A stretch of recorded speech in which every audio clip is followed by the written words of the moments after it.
You're watching Guude. You're watching Guude. Fighting just to save our lives. Got you laughing every night. Welcome back, everyone. Welcome back. Question for you, parenting-wise. Yes, Santa. It's important. Okay, question answered. Thank you. Since you have a daughter who's older than my oldest son, I'm sure there's been a time, maybe not, maybe you're lucky and there's not. What is a time when you did something that your daughter got not necessarily hurt, but hurt, scared, injured, something that you felt responsible for? Oh, one time. There's been one occasion. Whenever she was really little, she was in the bathroom with me, and I was pulling a towel down, and the hook on the top of the door that holds the towel came off and banged her in the head. And it hit her hard. I like how you preface that afterwards with a laugh before you continue.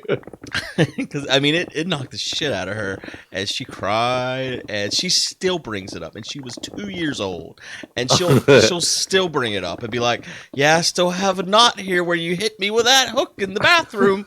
Where you hit me with the hook. I'm like, you don't have a knot there. You don't feel like you were really responsible for that, though. No, that I felt awful, it sucked because I made it happen. I should have been paying better attention when I was pulling the towel down. But yeah. Oh, so you pulled the towel down and the hook came off. Yeah, I was pulling the towel down. Oh, yeah, no, I thought you meant she pulled it down. No, I was pulling the towel down, and the hook came with the towel, which I've never had that happen ever again since then. Something about the physics on that day just fucked her over. So yeah, that's okay. That's my occasion. So, I've definitely had times with my son where he's gotten hurt, and is it things like, in theory, like he was running back and forth on the couch one day, like the worst time that he's ever quote unquote gotten hurt. And granted, he hasn't gotten hurt much, which is good. This was probably the worst time, which is still minuscule compared to kids who actually get injured. He was running back and forth on the couch, and we were kind of letting him because he was just running back and forth on the couch, having a good old time. And he tripped and flew forward and smashed his teeth into the table. Oh no! That was next to the couch. And instantly he was bawling. We picked him up. He was bleeding from the gums. No. And then it turns out that was funny. That's when I knew my kid was a trooper, because as he's bleeding and crying, I was like, "Oh my god, buddy, are you okay?" And I had him in my arms, and he just shook his head, yeah, and he goes, "Yeah," in between his tears. And I was like, "Oh, dude, my dude's a trooper." But and so he had he had a little bit of a cut on his I don't know if it caught his lip or his gums or whatever, but he hit hard. But that's one of those things where it's oh, I wish I was closer and could have caught him, but at the same time you can't really stop him from running around and doing things like that, so I didn't feel responsible for it. But I still felt bad, of course, because it's it's something that happens. Today, oh my god, my world changed about 2 hours ago before this recording, and that's why I was saying that he's been asleep for the last 2 hours now, and I hope he doesn't wake up, because he normally doesn't go to bed that early. He's gotten really into wanting to cook with daddy. Oh no, what has happened? And so one day he was really wanted to get in the kitchen. He always wanted to see what was in the pots and pans. If you're cooking something, he would jump and grab at the stove and be pulling at the stove, because he wanted to see what you were doing up there, which is of course extremely dangerous. So what I did, and I can't figure out to this day if it was a good thing or a bad thing that I've done, is I pulled a step ladder out of the closet, like a 3-step ladder. Yeah. It's a wide one. And he climbed I had him climb to the top of it, and I helped him climb to the top of it so he could basically get to counter level and see what was going on. By the way, I came up to sleep because there was too many enemies down there. Okay, coming. And he loved being able to stand there and watch what I was doing. it's very difficult because you really got to watch him that he doesn't start. Like I try to put him in his place where he can't reach the stove. But if I put him to the side more, all he does is start pulling shit off the side of the fridge, and he wants to play with all the magnets, and papers are just falling down all over the place because he's just ripping at every like magnet he possibly can. So he really likes every time I go in the kitchen to do something, he runs in and he goes, "Oh, stool, daddy, cook." And he like tries to open up the closet, get the stool out because he wants to come cook with me. So this has been an ongoing thing for like the past 2 months. He will come and basically cook with me in the kitchen. And it makes it really difficult because he's, a kid who is still very easily able to injure himself. Because I put him up on a place before and didn't pay attention for like 2 seconds and realized that he's reaching for the knives because he was close enough to be able to grab the knives. I'm like, well, move the stool, move the knives, like all this stuff. So he's been getting more and more to the point where he wants to help. So I started giving him like, here's some salt. When I start to dump the salt in, he'll be like, me do it. So I give him the salt, and of course he just turns it over and the salt just pours. Like you try to force it back over, and he thinks he's still supposed to be dumping salt in, so he's like fighting you and just still like pouring salt in whatever like dish you have. So that's where we've kind of gotten to now. He wants to help and he wants to do all this stuff, and I'm trying to let him do it in the safest way possible. Mm-hmm. So the other day we were making popcorn. And he really wanted to actually like dump the oil into the pan and dump the popcorn seeds into the pan. And I was like, get real close to him, get right up next to him, let him kind of do his thing and just watch the hell out of him. Well, helping him, obviously. I'm not just letting him do it. He's not good enough to do it on his own yet. But he did it, and he did it fine. Problem is, I put the lid on, and I kept telling him, I make repeat after me. We never touch the stove. We never touch the pots. And he repeats it, and then instantly just grabs for the lid. He won't learn, but he kept grabbing. Luckily, every time he reached for something, he literally grabbed the handle of the lid because that's what he saw Daddy do. So he never like hurt himself making the popcorn. Okay, but it's that game. So today, a little bit safer. He really wanted to make tomato soup. Okay. So like I pull out the Instant Pot. Okay. All yep, right. Instant Pot tomato soup, which is a little safer. Like I'm not dealing with an open flame, dealing with, turning the thing on. Did he vent on himself? Oh no. I just hurry get to the damn point, Jeff. You're scaring everybody. No, suspense, man. Suspense. So I'm cutting up stuff and have it all on the cutting board, and he's reaching out and trying to put in like everything handfuls at a time. And as I was like, let me put some of the cut up onions that I have into a bowl and give you the bowl. And I said, I'm turning the pot on now. It's going to be hot. You can't touch the pot, but you can I'm going to give you bowls and you can pour them in there of things. And he's all excited about it. So I give him a bowl of onions and he dumps it in and it starts sizzling because, I'm on the saute mode. And he tries to, of course, start reaching in the pot, and I have to real quick stop him from doing it. But I'm getting him doing okay. He's ready to fucking hurt himself. He's trying so hard. So I get the salt out, and of course he wants to do the salt, and I'm like, dude, you're gonna just over salt it. I said, tell you what, you help me dump the salt into this little bowl, and then you can dump the bowl. I can make sure there's the right amount of salt. Then you can dump the bowl in. So I give him the bowl of salt when he's done, and he dumps it right on in there. And I'm like, oh, okay, sweet. We found some way that he's not going to over-season everything for us. So he wants to do the pepper mill, which he can't, of course, work a pepper mill. So I have him kind of hold my hands while I grind pepper into a bowl as well. And I give him the bowl of pepper to dump in there. And I literally look away and look back, and within the second, of course, that's how these things are always going to fucking happen. He is screaming bloody murder.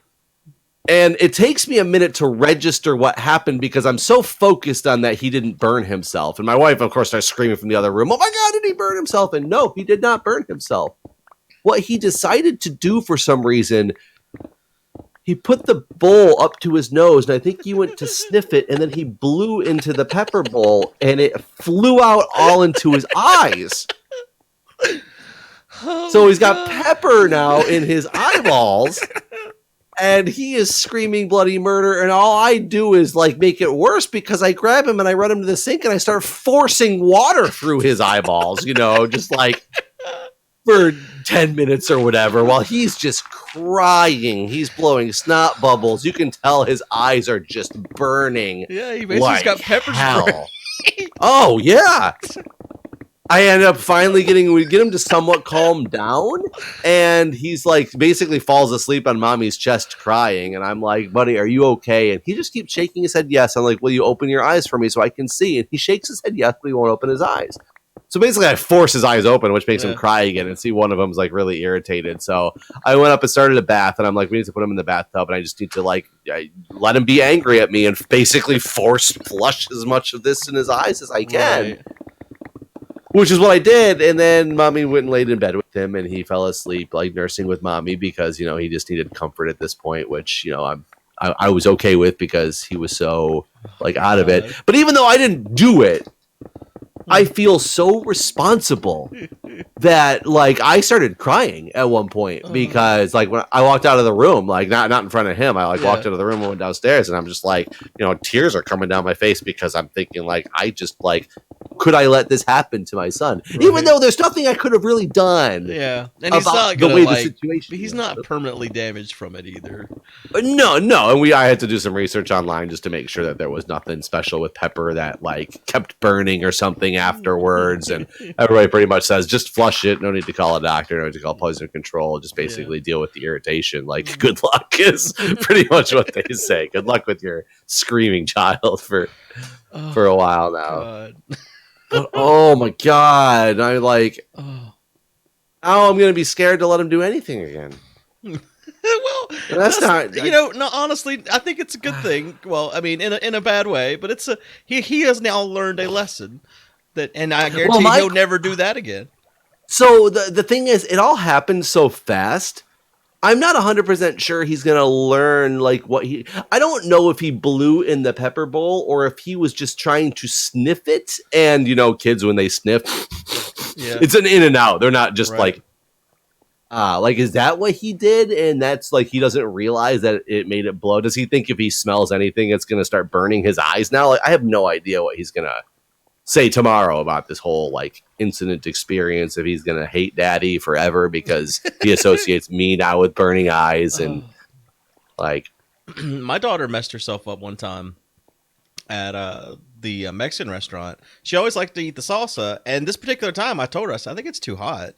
I don't think you're gonna. And she was probably 2 or something at this point, 2 or 3. And me and Crystal both told her it's too hot, and she was very adamant about it. And so she started eating it. And we always order cheese dip too. And so her cheese dip came, and I was like, you really should just focus on the cheese dip. Like, eat the cheese dip. Don't eat but she really wanted to eat the salsa. And after about the 6th chip, she realized it was too damn hot, and she started crying. And I was like, I told you it was too hot. Like, I don't know what to tell you. You were told. So she kind of cried it out. This is your own lesson to learn at this point.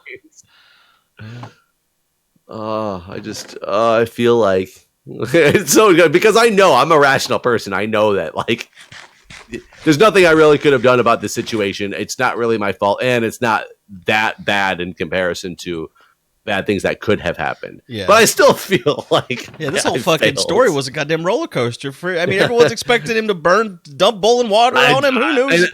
And that's the thing is, it's been 2 months of him cooking with me, and I've been so good that I'm surprised he hasn't at least touched something hot yet to even kind of go, ow, like have a serious injury. But that hasn't even happened because I've been so meticulous about making sure I try. And it doesn't mean I'm going to be that way forever. It doesn't mean I'm going to catch every little incident, but it scares the crap out of me so much that I'm so focused on that. I didn't even come to think of the fact that I thought once I gave him the pepper, there's nothing that can go wrong at this point. What's a little bit of pepper going to do? Oh shit, a little bit of pepper is going to do a lot to your eyeball. That's fantastic. That's for sure. And now I got 2 of them, and I'm just like, am I going to ruin both of them? Like, it'll be fine. Both going to get pepper in their eyes. Probably. I remember my grandma and I would help my grandmother cook. And I definitely did the whole touching the hot pan and burn the shit out of myself. And I learned don't touch it. I still remember that. Well, and honestly, I think that's why he keeps reaching for the pans. It's because he hasn't learned that yet. Yeah. Because I've not let him learn that. I also think that, and it's kind of like a double-edged sword. I think that's why he's so unstable and unsafe going down the stairs, because he feels invincible with doing it. He wants to go down the stairs. He wants to jump and like roll down the steps as if nothing's going to go wrong. And it's because we're always holding his hand and making sure when he falls, we're there and like pick him back up before he falls down the stairs. He's never hurt himself doing those things that maybe we're protecting him too much. Maybe I should just push him down the stairs one day. Like, that's what it feels like, buddy. Don't do that.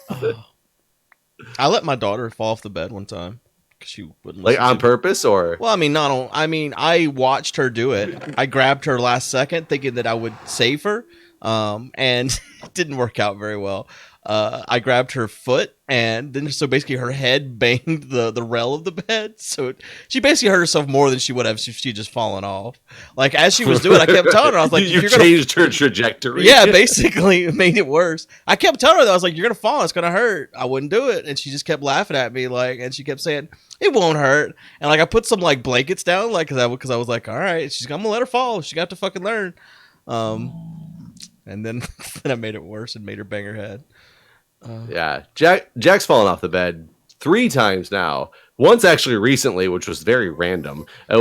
He fell asleep in bed with us, taking a nap, I think, and I like got up and went and did something else. And apparently, he rolled off on my side of the bed because he thought I was still there and like rolled onto me. But apparently, he didn't care. There was a thud. My wife looked over and was like, "He's now sleeping on the floor." And that was it. Like he didn't seem to care at all because he was, 2 years old. He's a beast now. He can handle like stuff like that. Yeah.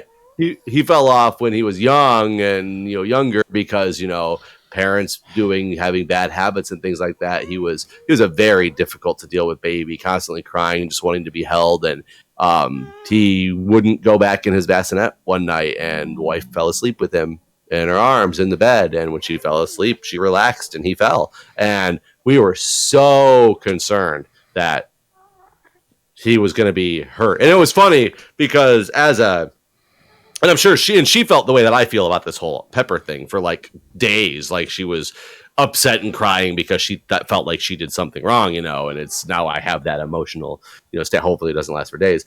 But as the emergency medical person, she's a doctor as well, but she, of course, had motherly instinct where she just picked him up and just hugged him and was like, I'm sorry, like crying. And I'm like stealing him from her because I'm trying to check him and make sure he's not injured. Right. Like make sure everything is like bones are all in the right place, nothing's sticking out. And he turned out to be like 10 minutes later, he was like running around like, I'm a baby again, type of deal. Yeah. Yeah. But yeah, it's we've had that one happen before. It's just, I came up here because the pics are dead. I don't know, like what's next, man? There's always more. I guess I've been lucky. Like do you have all the pics? Yeah, I do. I'm in the nether. Are you in the? Oh, well then I can try to sleep, huh? Yeah, I can sleep.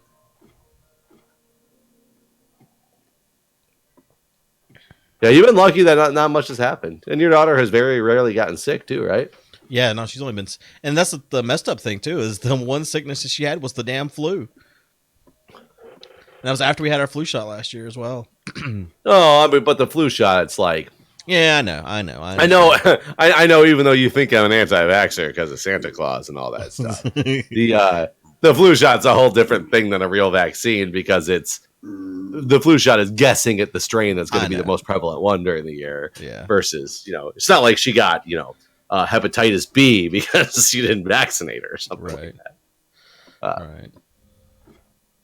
Yeah, I mean, Jack, I know you think that Jack's been sick all these times for some odd reason. Like he's been sick to the point where we can tell that there's something not right, but we've never had to take him to the doctor because of illness. All right. Well, I decided, honestly, whenever we talked about this before, to me, it made sense that he probably is exposed to more things because you guys both are working in the medical industry, that it's more likely for him to get sick than the average child, I would imagine, which is not a bad thing because I feel like it'll probably build up his immune system. But and I think that's absolutely accurate. It's just like when I started working in the hospital. I've not gotten sick. I hadn't gotten sick in multiple years prior to working, and within the first 6 months of working as a nurse, which happens to most people, I was laid out with, the worst case of strep throat ever, because I've been exposed to it by so many people that I hadn't previously been exposed to it by. And I've basically not been that sick again since. But yeah, so he's getting all those germs that we're bringing home from the hospital and things like that when we work clinically. And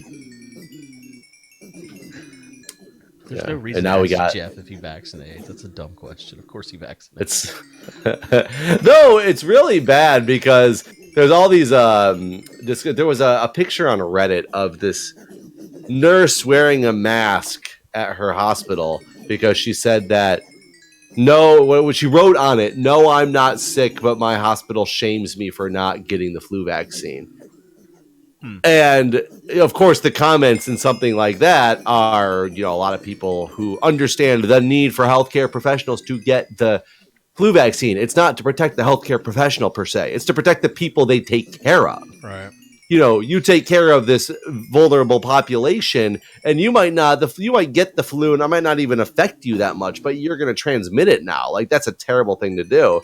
And people had brought up about that with another Reddit post that happened a couple weeks before, where these two nurses were talking about flu season and how they hadn't gotten the flu shot in years, but they just signed each other's flu shot signatures off, so their hospital thought they got it, so they didn't have to wear the mask during the That's flu bullshit. season. And people were bringing it up like these things. It's kind of amazing. Like the Reddit community was so against these people for doing this. When there's always communities out there where people are like, yeah, stick it to the man. Don't listen to them and do their things. Don't let them shame you for having your own rights. No, the Reddit community on this stuff is like, oh, fuck you for trying to ignore science and affect other people. I didn't get the flu vaccine for most of my life, honestly. I didn't either until I started joining the healthcare industry, and I still didn't think I needed the flu vaccine. I mean, it wasn't until 5 years ago, maybe they started making it mandatory for healthcare professionals. It was just an optional thing that you had before. I didn't know it was mandatory.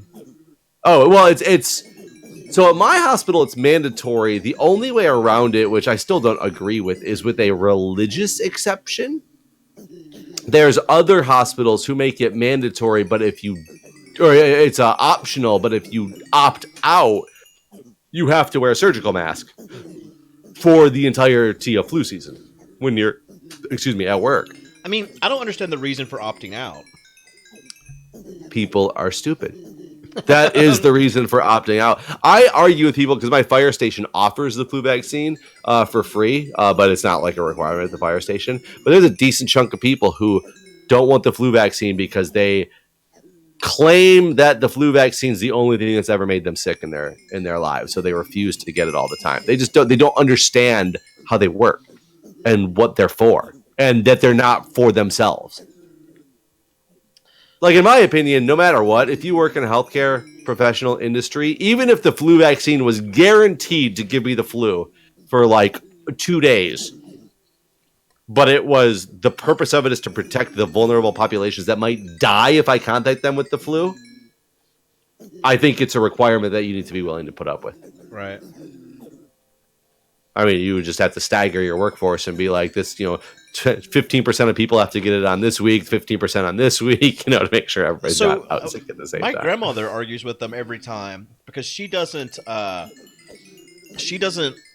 like how if you're a 65 or older you get a different shot, or is it a greater dose? Like, what is it? It's the elderly dose, yeah. It's just a greater dose. The same. Yeah, it's a different dose. Yeah, she argues with them every time. Like, I don't want the bigger dose. I just want the normal dose, and they won't do it. But I don't know why she does that, to be honest. I was gonna say why. I like curiosity. I don't know. Because she always says it makes her feel too weak and stuff if she gets the bigger dose. I think I told you this before. I'm not sure. My mother's a nurse. My sister's not, but I thought she had some. I'm already starting this story out bad, so I will stop saying what I was about to say. When we were getting vaccinations for youngest or my oldest, when that stuff all came up, we were talking about, I don't know what came out, some article about anti-vaxxers or something like that, and we had gone home to Michigan for a trip. Michigan. We went on Michigan. We went home to Michigan for a trip, and I made a comment about how these anti-vaxxer people were pissing me off, and like how they're basically going to be the downfall of society. And now the WHO has confirmed that they are one of the biggest medical issues that we're going to have in the next couple of years are the anti-vaxxers. They're going to cause so many medical problems throughout the years. coming up now. But so my thought process was correct, or at least the WHO believes in it. Right. But they said something, all of a sudden they interjected and said something like, I'm not really against vaccines per se. I just don't agree with getting them on the schedule that they want them to have. It's just too many at once. So I make them do it at different intervals. And I'm like, and I was sitting there going, I was like kind of baffled. And my sister said this, and my mom's like, yeah, you know, it's kind of weird that they make you do it all like that. It's like agreeing with this. And I was like, what the fuck is happening right now?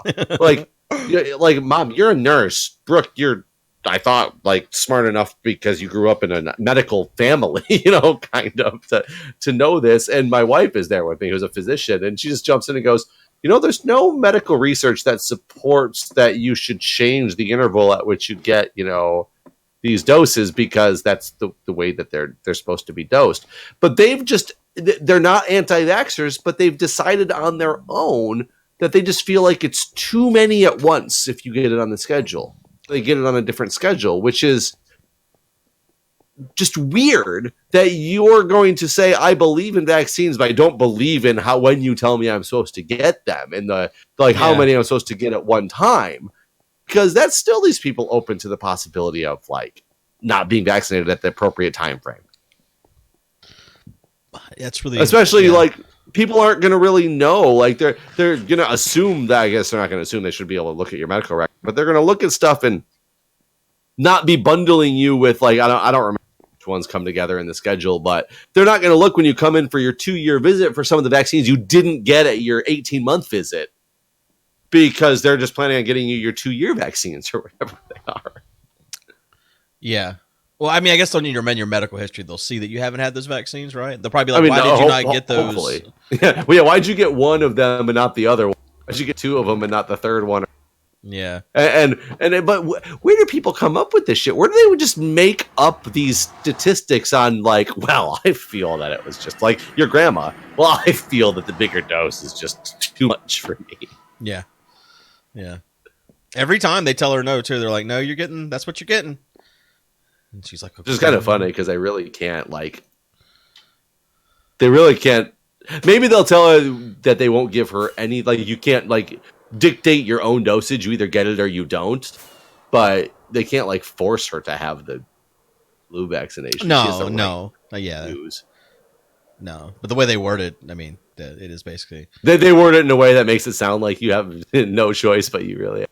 Yeah, I mean, yeah, they're like, that's all we're going to give you is basically what they tell her. That's the only flu vaccine we're going to give you is that one. So basically, so either take this or nothing. Out at the main village looking for mending guy again, because I want to see if we can make him get a mending book and how much it actually costs. But so I can't find him again. Isn't updated vaccines required to enter most schools? Yes, which there's a lot of controversy about people, because people don't want to be dictated in what vaccines they like in a way. And I get people's concept behind it. They want to be able to raise their kids in such the way that they feel like they should raise their kids. You can't tell me every doctor knows better than me. And that's true. Like there's probably a lot of stupid doctors that exist that don't know better, that don't follow the science. I'd be all for the survival of the fittest if it didn't affect everybody else. Too. Yeah, exactly. Like you can kill yourself and your kids if I mean, it sucks for your kids, and I wish there was something we could do about it, but I mean, you're probably going to raise your kids to be just as ignorant as you, so I guess maybe it's for the better. It's interesting because it's kind of the concept of herd immunity, but I think it's so far to where it's not even working as herd immunity anymore, is that if a handful of people don't get a vaccine or something like that, they will be susceptible to the disease, but they're surrounded by people who are vaccinated and therefore will not be getting the disease and therefore will not be passing along the disease to them. So they're protected based on their surrounding culture or their surrounding population. Right. But I think it's gone. Oh, there's Mending Guy. I think it's gone to the point now where they're even saying that that's not anymore a valid. Like there's so many anti-vaxxers that we're kind of past that point of herd immunity. God damn it! So we still need a book and 26 emeralds to get this mending book that's still not unlocked, and I can't get it to unlock. You have to do all his other trades, probably. But he has 2 other trades at the end. The last one, 21 emeralds for a freaking name tag. You might have to pony up the emeralds. Yeah, man. I don't know. I don't know if is there another option that he has?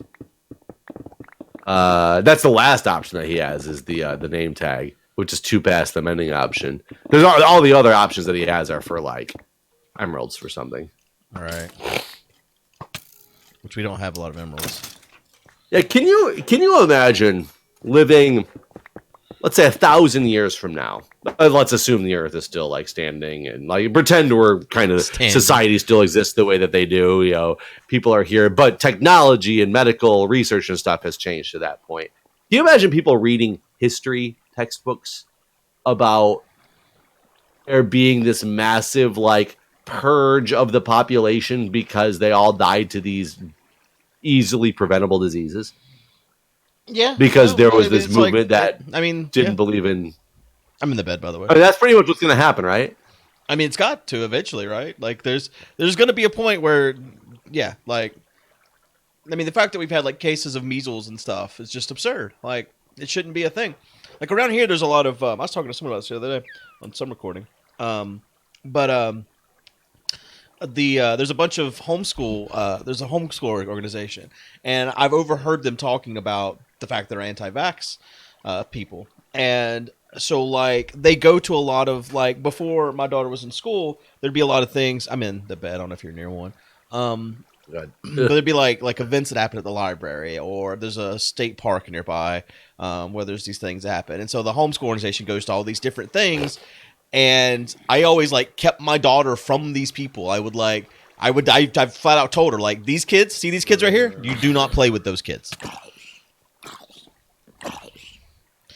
Are you really in a bed? I got knocked out by a zombie. I'm getting back in. I was like, no, and that's like the way it, kind of needs to be. And I'm sure, as with everything, we've offended people in this video because there's probably anti-vaxxers who watch this channel who are very offended by what I say. And, a lot of times I will sit there and say, I apologize if I don't believe in the same thing you do, especially when we're dealing with Republican Democrat things, because that could be taken like more in other ways. For this one, for you anti-vaxxers, I'm sorry. I do not apologize to you. If you're offended, do some fucking research. Like that's the thing is they'll say they've done all the research and all this other garbage. But yeah, no, I'm right there with you. If someone unsubscribes from my channel because they strongly believe that they're doing the right thing, then good for you. Goodbye. Yep. Totally fine. Don't need you in here anyway. God, it's people. Yeah. And with that, now that we've got rid of a couple more people, we're out of time, everybody. Do we always like to end things with on a downturn? Yep. Just a mass unsub at the end. Yep. Bye, everyone. See ya.